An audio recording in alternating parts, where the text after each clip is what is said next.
Di sini kita berbicara tentang inverse. Di dalam pembelajaran inverse itu ada yang pertama tentang inverse itu sendiri, ada sifat-sifat inverse, ada persamaan matrik yang diselesaikan dengan konsep inverse, serta penerapan pada masalah nyata yang diselesaikan dengan konsep inverse. Tujuan pembelajaran tadi sudah kita sampaikan, lalu kita masuk ke inverse itu sendiri. Apa sih inverse? Ya kan, inverse itu merupakan suatu kebalikan. Artinya kebalikan itu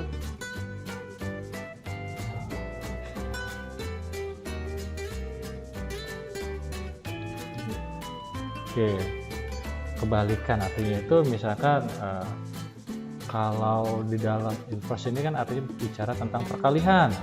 Contohnya 2, kalau inverse dari 2 itu adalah 1/2 jika dikalikan dengan inverse-nya menghasilkan 1. Begitupun matrik.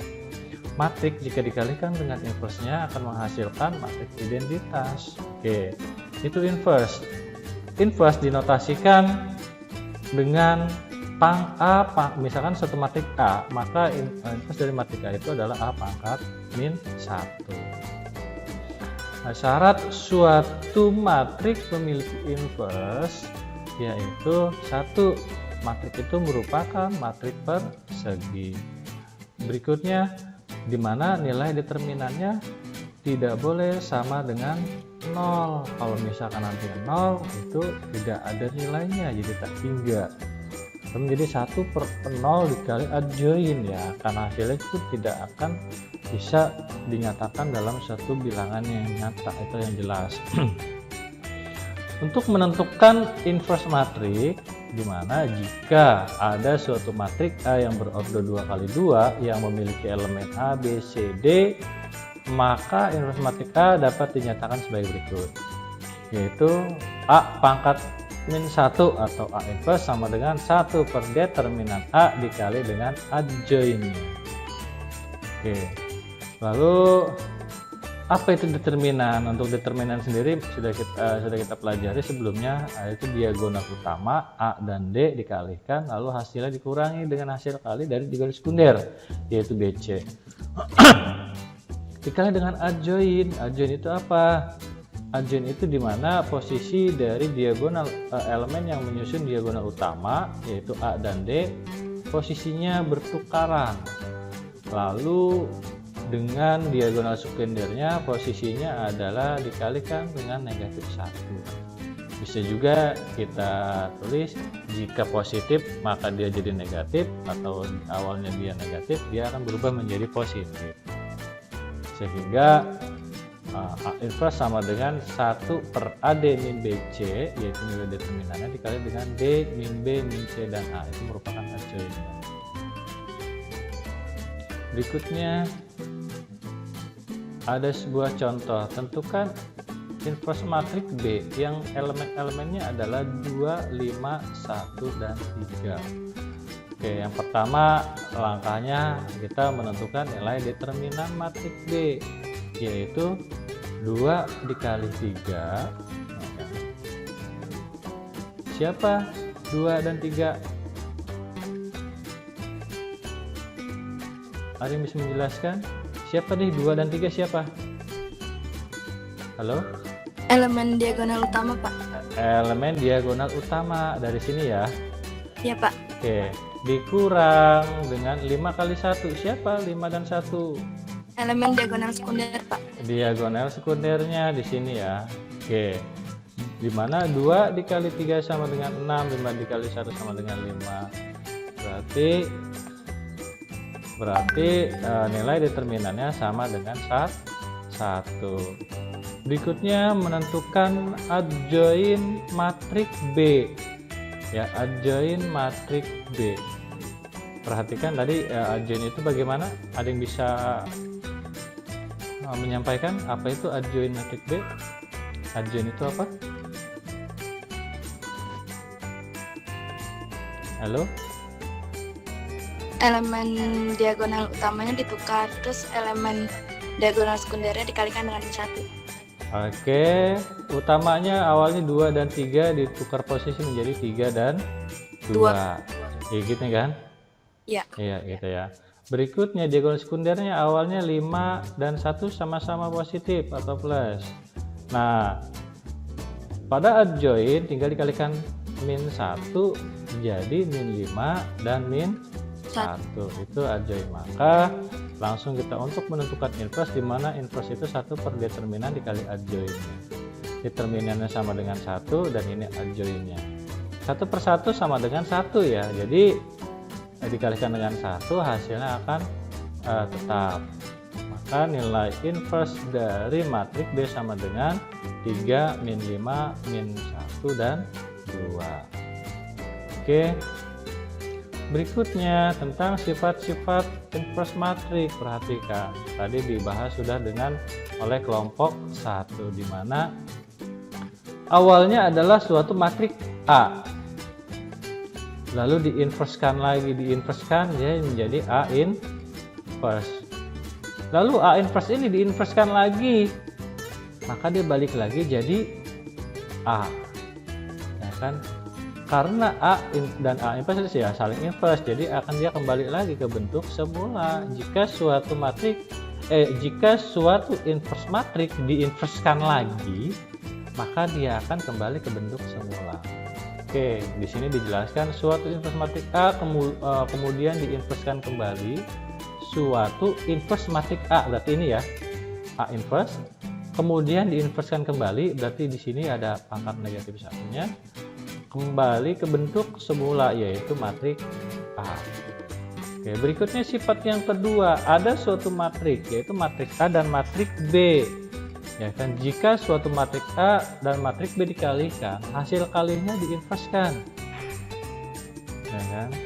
Maka dia memiliki nilai yang sama dengan B inverse. Artinya kita cari dulu inverse dari matrik B, lalu kita kali dengan inverse dari matrik A, dia akan memiliki nilai yang sama. Sebenarnya nanti juga akan ada bagaimana jika suatu matrik B dikalikan dengan matrik A diinverskan, maka dia juga sama, berarti BA, berarti di sini A B, berarti A inverse dikali B inverse. Tadi sudah dijelaskan dengan kelompok 2 dengan benar dan tepat sekali. Oke, di sini dinarasikan bahwa inverse matrik AB yaitu hasil kali matrik A dan matrik B memiliki atau senilai dengan hasil kali inverse matrik B dikali dengan inverse matrik A.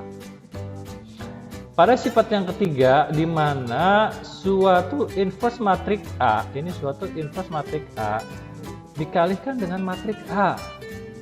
Atau boleh juga kita pengen lihat dia apa sama, lalu matrik A dikalikan dengan inverse matrik A akan menghasilkan matrik identitas.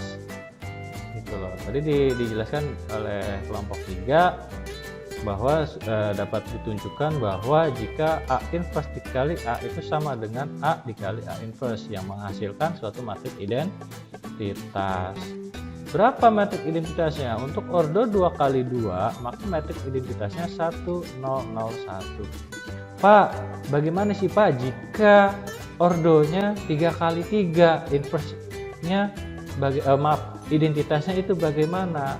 Oke, kalau untuk 3 kali 3 berarti 1 0 0 0 1 0 0 0 1. Balik lagi ke definisi dari matrik identitas, di mana diagonal utamanya semua elemennya adalah 1 dan yang lainnya adalah 0, maka itu disebut matrik identitas. Paham ya? Oke, ada juga jika suatu matrik suatu identitas dikalikan dengan matrik A, maka hasilnya akan tetap jadi matrik A. Yang tetapnya adalah matrik A-nya ya.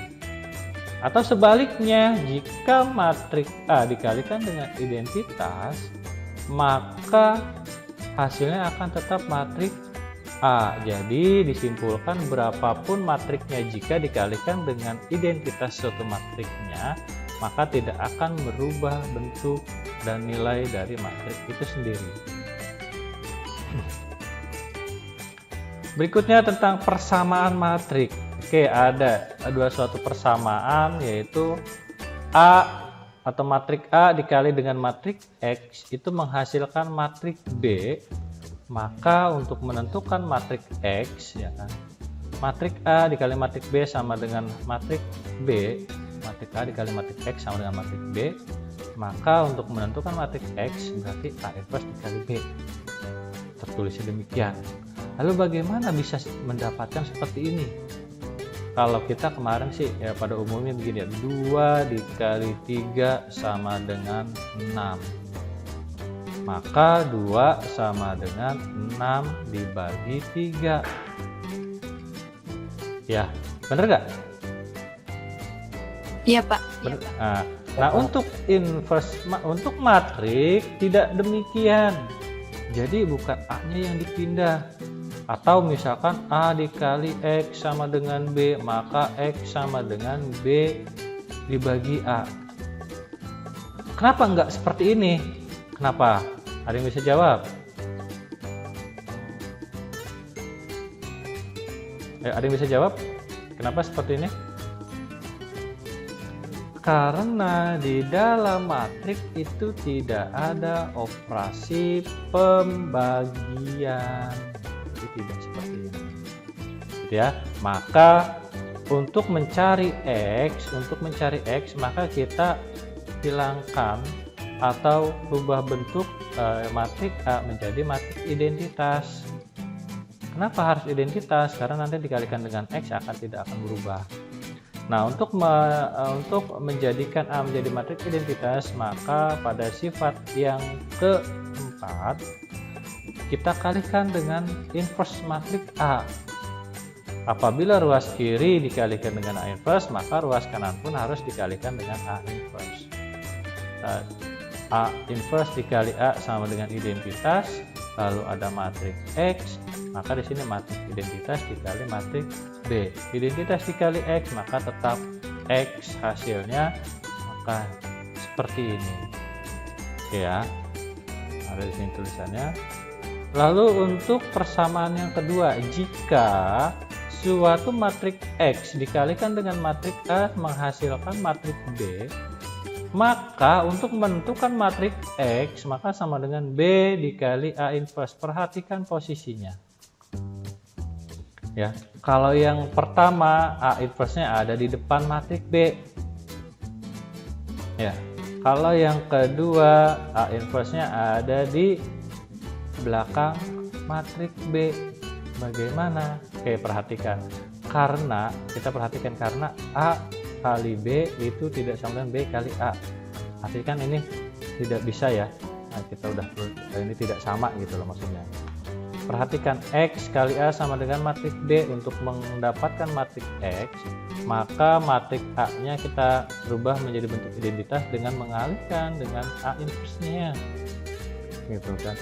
Karena A inverse-nya berada di depan, di belakang A atau di samping kiri A, maka ruas kanan pun sama, simpannya ada pada ruas kiri matriks B. Perhatikan posisinya, ini sangat mempengaruhi. Oke, maka X dikali identitas, matriks identitas sama dengan B dikali A inverse. Jadi untuk menentukan matriks X sama dengan matriks B dikali matriks identitas, matriks inverse matriks dari A. Oke, penerapan pada masalah nyata. Oke, tadi baru saja kita mendengar Sandrina untuk menjelaskan ini. Untuk menyelesaikan di sini ada 3 langkah katanya. Langkah pertama, ada yang masih ingat? Langkah pertama itu apa? Mengubah soal cerita ke dalam bentuk matriks. Mengubah soal cerita dalam bentuk pertama, dalam bentuk model matematika. Model matematika ini berarti maksudnya apa sih Pak model matematika? Artinya kita melihat di sini narasinya dalam bentuk narasi bahasa ya. Nah, di dalam model matematika ini ke dalam bentuk pernyataan matematika. Nah, pada soal di atas, jika kita rubah ke dalam bentuk matematika, bentuknya adalah sistem persamaan linier dua variabel gitu loh. Jadi dari soal cerita ini ke dalam bentuk sistem persamaan linier dua variabel. Langkah kedua itu apa? Mengubah ke dalam bentuk persamaan matriks. Iya, SPLDP-nya kita rubah ke dalam bentuk persamaan matriks gitu. Yang tadi baru aja. Langkah ketiganya bagaimana? Penyelesaiannya, ya kan? Penyelesaiannya dengan apa? Penyelesaian dengan konsep apa yang kita pelajari saat ini? Konsep inverse matrix. Oke, perhatikan langkah pertama, mengubah soal cerita ke dalam bentuk variabel, bentuk sistem persamaan linear dua variabel. Kita misalkan ada pensil, kita misalkan dengan variabel x dan penghapus adalah variabel y. Maka didapat atau modelnya adalah 5x, berarti 5 pensil, ini kan 5 pensil, dan berarti ditambah dengan 3 penghapus. Itu harganya berapa?